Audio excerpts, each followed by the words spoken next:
Let's see. I'm thinking maybe, what was it?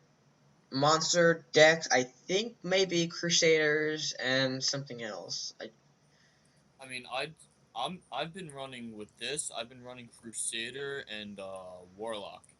Hmm, interesting. All right. Well, moving on. You'll probably see the Colossus a lot more when we do gameplay. When we use our monster decks, you'll definitely be seeing these guys pop up a lot. And just know that they're pretty much a powerhouse in the deck.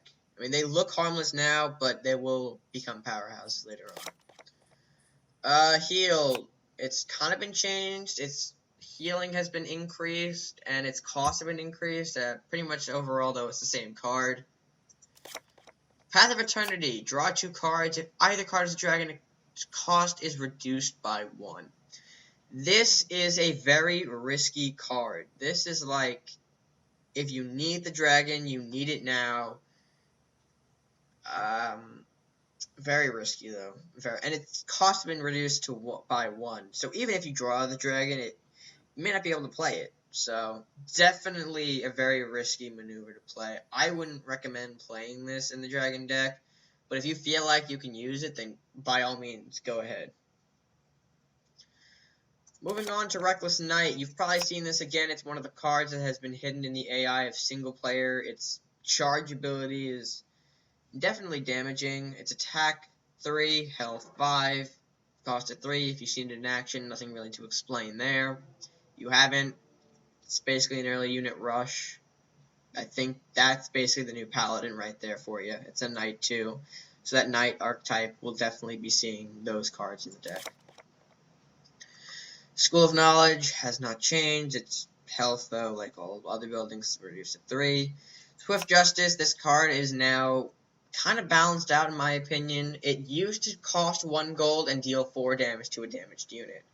Now this is just a 3 gold, deals 2 damage, and it's a drawing card. I could see this being used for draw power, bit of removal. Um, that's really all I got for this card. 3 gold. You may see it, you may not. It's like a lightning bolt, I think, for the Crusaders.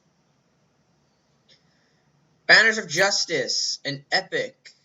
Give your units +2 attack and +1 movement this turn. It's 4 gold. I would say this is going to be a big buff to knights and monsters in particular. You'll see this pop up a lot more. I don't know, though, if it'll be used as highly as I think. Maybe, maybe not. Lore Master and the Verdict have not changed, both still legend. Lore Master is now, though, a mage, and it's 1-2 health attack combo. Where else can we go? Oh, yes, Dragon Knight. Dragon Knight is now a knight. It's been ability change, stat change, cost change. This card has gone through some changes. It's now 5 gold, 3/4, 1 played, at a random drake to your hand, and it costs 2 less. Now, this I would think is more of your hope instead of path. What was it? The eternity thing. Let me go back and find it. Yeah, here it is. The Dragonite, in my opinion, is definitely going to be better than having this in your deck. I would think it serves the same similar purpose and probably a better luck of the draw. Luminaris, Chase, you want to cover this one? Well, I remember this being, I think it healed all your allies, right? Yeah, I think it used to be a healing spell for allies, but now it's definitely changed. Now it's for a knight, It's for a knight and it's dealing but it 4 does a damage. 5/5 grid area damage. So it's definitely a larger area. Well, I think that's better than increase in health. Yeah. Alright, so moving on.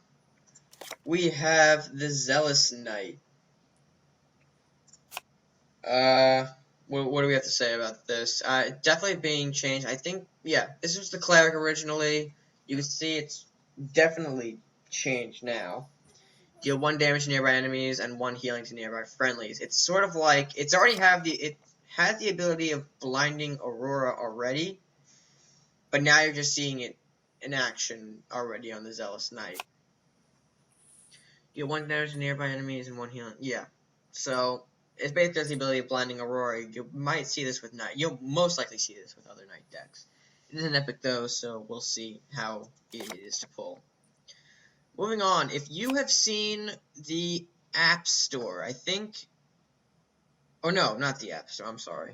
I think it may be there, but I do remember if you've looked on the forums recently and seen teasers for this long before the stream was announced, you would have noticed that Genevieve has now been changed. If you've looked at it, you've studied it, say what you want about it, it's definitely going to be a Knight powerhouse. It's charge, it's healing, it's stats. Overall, I'm going to try and pull this to be used in Knight decks, in my opinion.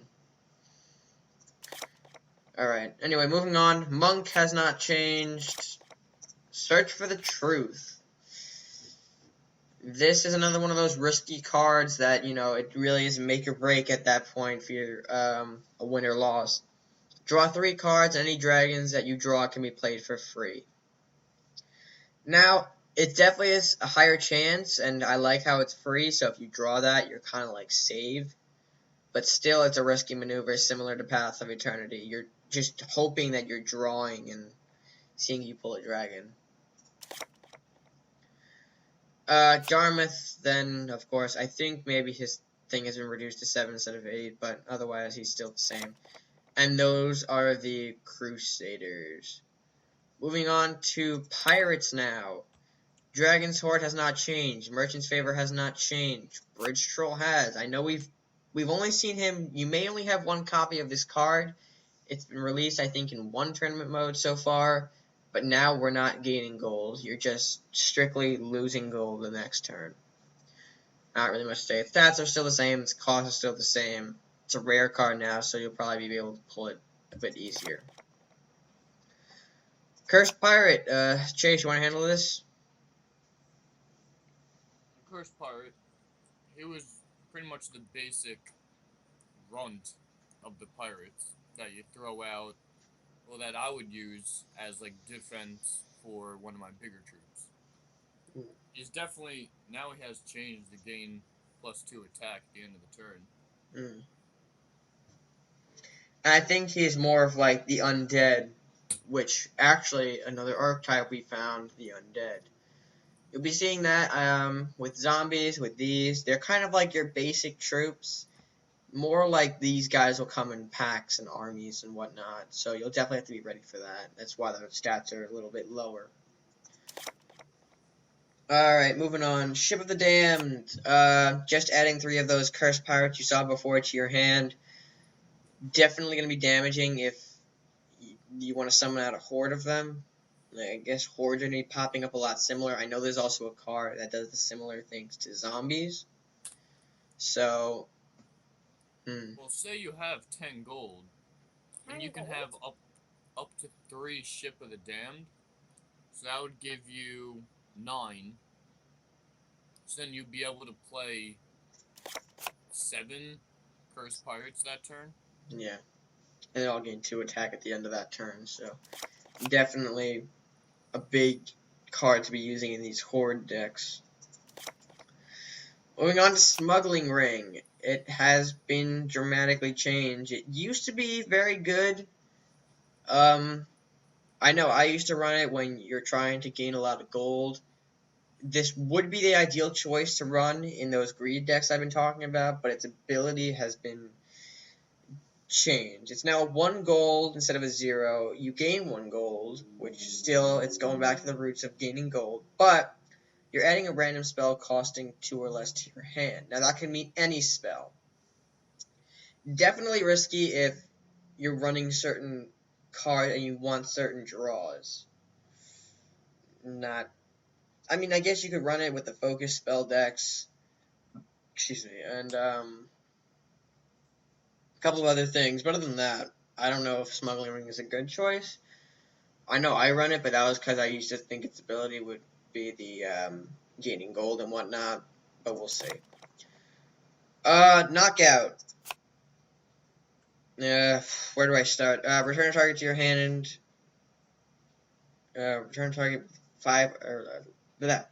Return a target with 5 attack or less to its owner's hand, and it costs 2 more. Definitely an early removal if you want to knock something out, like one of those cursed pirates or something like that. It definitely is some early removal. Onslaught, not much to say. Focus, deal 4 damage. It's going to be part of that focus spell group we've been talking about. Although I could see it being more with Ninja Pirates, not really, or not Ninja Pirate. Ninja Viking instead of Ninja Pirate. That, though, could change. Pirate Ship. Chase, you want to handle this one? The pirate ship used to only be able to play in the middle of the map, right? Well, yeah, you said the teleport ability. It used to be a legendary, that. It now looks like it's a starter card. But now it's probably spawning anywhere. Yeah. You want to talk about the rally ability, too? No, you got that. I got the rally. Well, the rally, you've heard it been talked about when the announcement for the expansion was first released. Rally, you may summon units directly into a 3x3 area surrounding this unit. It's like the teleport. You can pop in bigger units onto the pirate ship and kind of have like a little side spawn, which is definitely dangerous to see if you're facing this thing, which is why you kind of want to remove it quickly. It's 1-2 stats, kind of make it decent to remove. You probably can remove it very easily. But if this thing gets out early game and starts moving around, you're in trouble. Rat-infested hovel. Rats. Now, I know rats are now becoming popular, and here's a sign of it. Rats are probably going to be another type of deck you may see often, and this card is supporting it. It used to be the trading post. You used to gain gold from it. It used to be very handy at early game, but now you're adding rats to your hand. You still have your regular draw, but you're also having rats, which to some is beneficial because you'll have that rat combo nearly every time. You won't have to worry about drawing rats, but it definitely is something that you may want to get rid of if you're not a fan of rats at all and you've been witness to those rat combos and whatnot. But other than that, I think this has potential with rat decks and rat combos and rat everythings. Alright, moving on. Treasure Hunt has not changed at all. Troll Gunner significantly changed.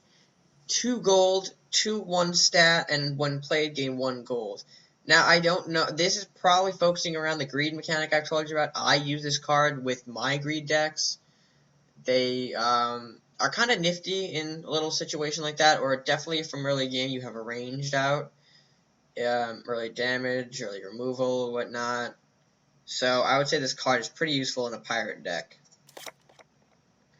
Curse of Exhaustion has not changed. Dagger Storm, it's like Firestorm, I guess. Deal 2 damage to all enemies, it's 3 gold. Not much to say. It used to be the Rain of Knives, but now it's not dealing with movement slowing down or whatnot. It's just 2 damage to all enemies, just like that. Okay. Yes. Year 2 Moments of Triumph just came out. Just by the way. Oh, well, we'll worry about that later. I know. Don't worry. Hidden Fees. Sort of the same thing. It's just upkeep has been reduced to 1 instead of 2. Nothing new going on there. Maybe it's cost increase. I don't remember. Another card you've seen roaming around the AI, Master Thief. When played, gain 1 gold, that's 3/4. It's kind of like something. It helps greed decks, and it kind of is replacing the Thief. Have you seen this card? You've seen its abilities, you've seen how it works, you've probably seen its potential. Yeah, not much to go on that. Phantom Strike, changed. Definitely changed. 3 gold, no attack, 1 range.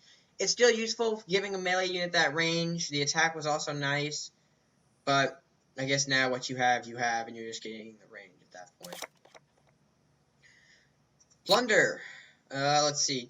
Deal 2 damage and add a random spell card costing 2 or less to your hand. This is sort of like the smuggling. Hold on. I think am I having issues here?